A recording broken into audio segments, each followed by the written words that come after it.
is our generation's moral imperative to take responsibility for what our children learn. We must turn our focus right now to the message and content they are exposed to on a daily basis through social media, the bullying, the experience online and in person.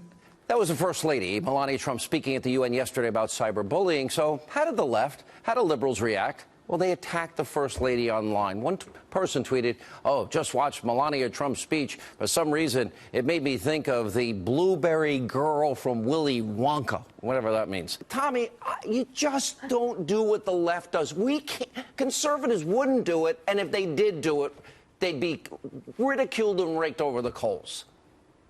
Well, here's my question for Jessica. I mean, isn't this supposed to be a platform the left loves? We're talking about bullying. We're talking about cyberbullying. We're talking about being an advocate for that. Melania Trump is coming out in something that's not partisan at all. This is just a human thing. But yet they attack her for what she's wearing. And again, where are the feminists? They never come out. They never come out when Sarah Huckabee Sanders is called the Butch Queen. The feminists are everywhere. They're just not supporting Kellyanne Conway, who advocates for policies that hurt women. They're not thrilled that Hope hit. Stop. Why? She does not. We're not talking about Kellyanne Conway. Really? We're talking about Melania Trump. You think that if you advocate for an agenda that does not help women get better access to health care, that does not raise the minimum wage, that does not support maternity leave, you're not helping one at a women. time. Tommy.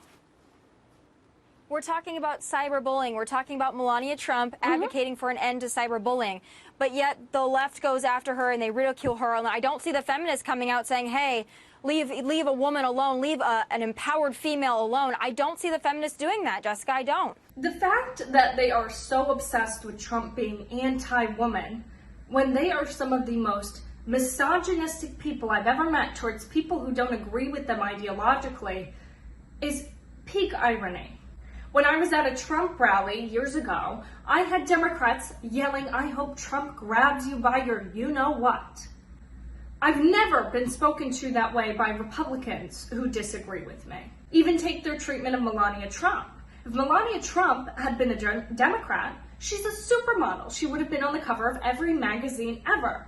Yet because she was Donald Trump's wife, she didn't get that treatment. No, instead they just pretended like we didn't have a supermodel as our First Lady.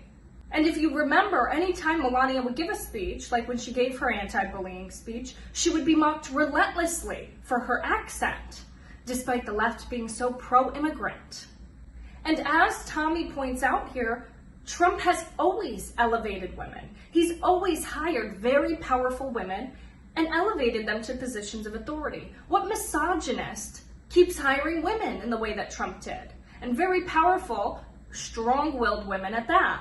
We watched time and time again as each woman who worked for Trump was mocked relentlessly, especially for their appearance. We saw this with Sarah Huckabee Sanders. We saw this with Kayleigh McEnany. We saw this with Kellyanne Conway. And with Kellyanne Conway, it didn't even stop there. These people, they have no morals. They even went as far as to bring her child into it and say, look, even her child, Claudia Conway, is anti-Trump and hates her mother. These people have absolutely no boundaries and operate on pure delusion.